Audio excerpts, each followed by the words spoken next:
Hello, it's Cassie Olberg in Selinsgrove, Pennsylvania. I am here today to talk to you a little bit about this Iron Gate punch. I know a lot of people earned it during the most recent promo, and I wanted to talk to you a little bit about some of the weaving things that you can do. So we're going to go over what you need to do to make this work.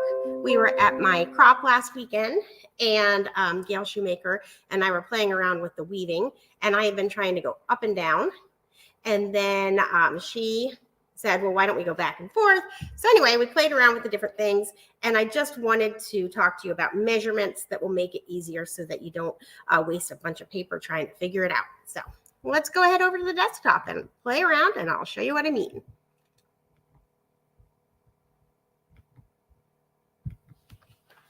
Okay, so a couple of things that you should know.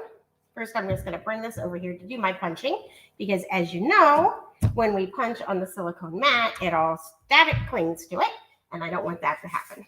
So if you look at this one, it cut off so that it didn't have like an end part to it, and I wanted it to have a solid wall on both sides. So I played around with how to make that happen. So I'm going to show you how to make that happen. If you look, there are these black lines, and that's where you always do the punching. Make sure that whichever direction you go, you are inside this black line. So I like to go that way, so I'm going to be to the left of the black line, just a little tiny hair, not much, but just a tiny hair. And if I'm going to go this way, I'm going to be inside here.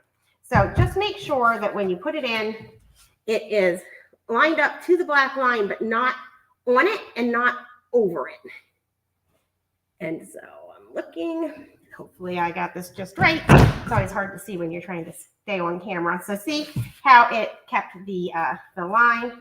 And if I did it right, which I think it did, then when we get to the other end, it will be on there too. So you really just want to get down there close to it and make sure that you're inside those black lines. And that's how you're going to have the solid line on both sides. Okay, almost done here, and then we can do the next thing. Okay, so see, this way I made it solid on both sides instead of having an open-ended area. Okay, now let's talk about making these strips that go in here. So, you know, I played around with different sizing and what works and what doesn't work. And so let's talk about that. First, let's make these long strips. So the long strips, you want it to weave in and out. You want it to be as big as possible so it's easy to make a nice cut, but you don't want it to be so big that it's hard to weave through. So you want to be, we need to cut it off. That was the next thing I was going to tell you. Sorry, guys. Okay, so the next thing we want to do is cut it off so that it's even top and bottom. Even top and bottom. If you go to 1.5, it's going to be a little bit too big. So go to one little tiny fraction before you get to the 1.5. So that is actually the 1 7/16, but it's just a little line right before you get there. And remember, with our trimmer, it is magical. If you just line it up top and bottom, then you can get a perfect cut. So that's the next thing that you need to know, how to make it symmetrical and even. So that's how you do that. And now we will move on to the piece that weaves through. So the piece that weaves through, you're going to go just past the second dotted line. You don't want to go all the way to the edge and do the 1/4 inch, but 1/8 of an inch is kind of too small. But if you just go just a tiny, tiny hair, not a lot, just a little hair past that second dotted line, then you're going to end up with the perfect strip to weave. So we're going to make 4 of those quick. And it's still very easy to line it up top to bottom because you just make sure it's just a tiny hair over at the top and at the bottom. And when you're making these little tiny cuts, it's really great if you can have a fresh mat in here. So, you know, sometimes I will go back and forth between two. I'll have one that's up for my regular cutting, and then when I go to cut something tiny, I flip to a fresh new buttery cream mat, and then I switch it back over for a little while to cut things that aren't as delicate. So that's just a little trick to get more use out of your mat and to make it so that it cuts nice and smooth. Because did you see how easy that was for me to get those perfect cuts? And that is because of the way that I use my mats. By mat, I mean this. Okay, so now let's go over the next thing. We're going to weave it through here. And so the best thing to do is to give yourself a little anchor here on the edge. So I'm going to just poke it up through here and anchor it with that little bit of a repositionable tape I just put on there. And try to get it, as straight as you can. You can adjust it a little at the end, so don't get too worried. And now if you just turn it to its side like this, see how I did that? And then pull it up, that is going to give you your easiest weave. So turn it to the side to put it down, and that is going to make it the easiest possible weave that you can get. I see that there's some people on here with me today who's joined me. Okay, so we're going to do a little weaving, and then I'll show you how to anchor it on the other end. And this just turns out super cute. I know there was a lot of question on what do I do with it? What do I do with it? And then we all started weaving, and I thought it would just be fun for everybody to have the little tips and tricks to have the correct sizing. Oh. Hello, Sharon. Oh, from New Zealand again. How are you? Okay, now, I can't remember who's in New Zealand. Help me out. So if you don't hit the button that allows Streamyard to have access to your Facebook, then it doesn't tell me who you are. But you can click that button, or you can just type in who you are. Okay, so on this end, we are going to anchor it in the opposite direction. What are the odds to have two people named Gail at the same time spelled the same way? I love it. I love it. Okay. So then we're going to come down. I'm going to skip one and come down here. But you could really weave it through every single one if you wanted to. I'm not going to. I just thought it turned out super cute like this. So I'm going to just come up and down quick.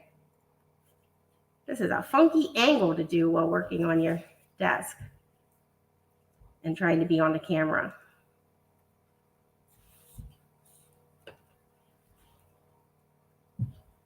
It's so funny because I never imagined that there would be a day in my life that I would get on camera and do crafty little things, and it didn't seem like my comfort zone at all. And as you can see, it's probably not really my comfort zone. But I was telling my friend Lenita the other day, I said, I feel like people watch and they learn stuff, and I love to help people. That's my comfort zone.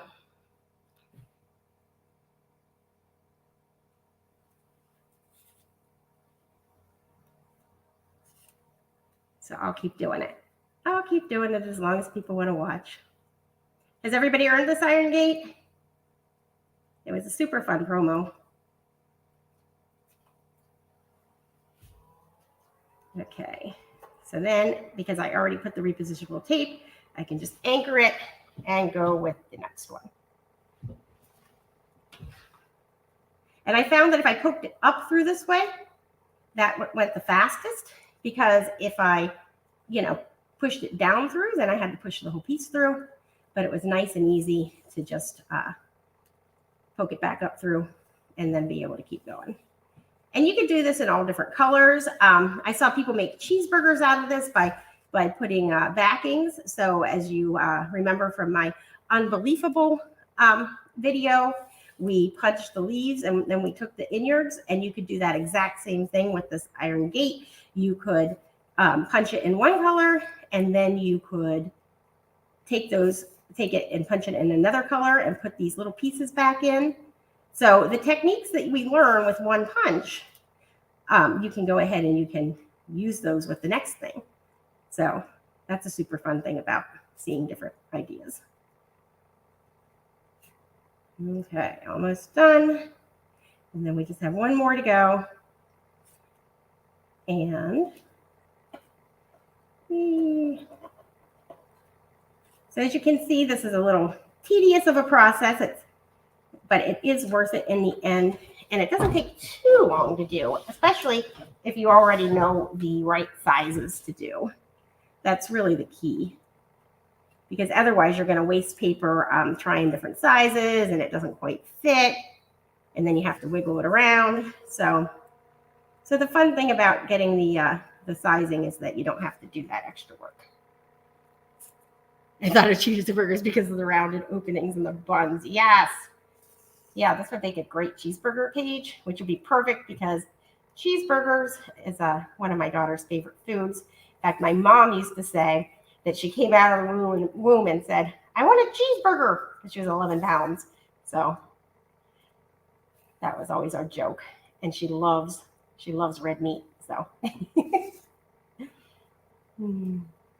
she graduates on Saturday. Okay, we're almost there. From college, can you believe that? How did I get this old, right?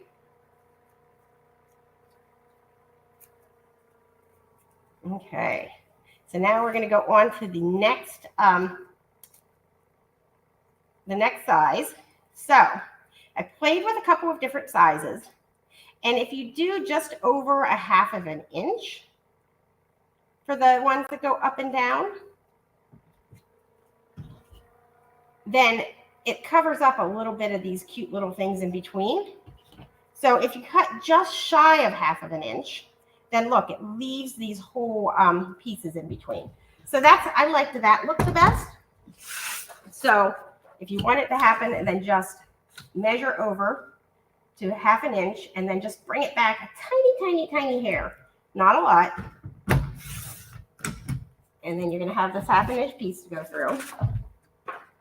And then the easiest way to weave it up and down is to go ahead and put your tape back there.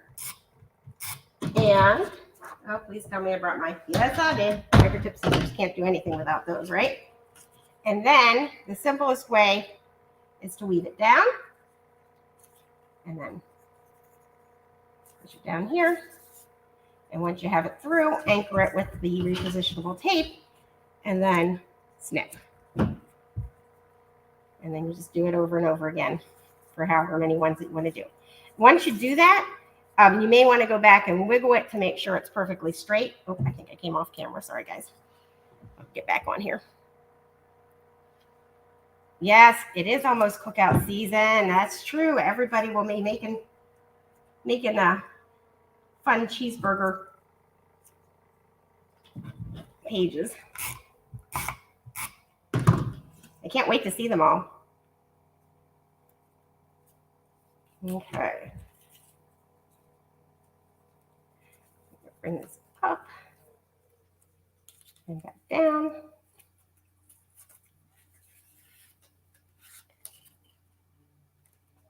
Does everybody have their plans for Memorial Day weekend?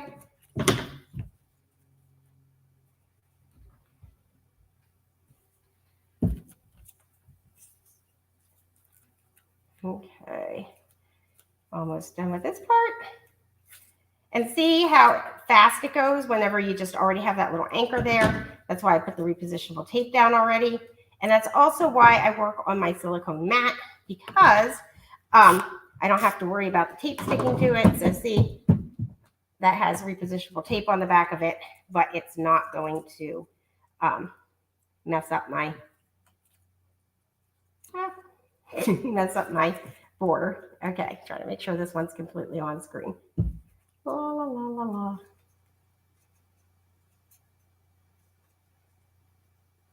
I'll tell you what, we used to make jokes about underwater basket weaving as the easy class. I don't think it's the easy class. This is a hard class. I feel like I'm underwater basket weaving, trying to be on camera and see all the little tiny holes. Goodness gracious. This is why I usually stick to Fast and Fab. There we go. So super fun, super cute. You can layer them. You can do them all a little tiny bit different and end up with these really cute borders. So I hope everybody had fun and you got your measurements down, and I will see you soon. Thanks so much for joining me.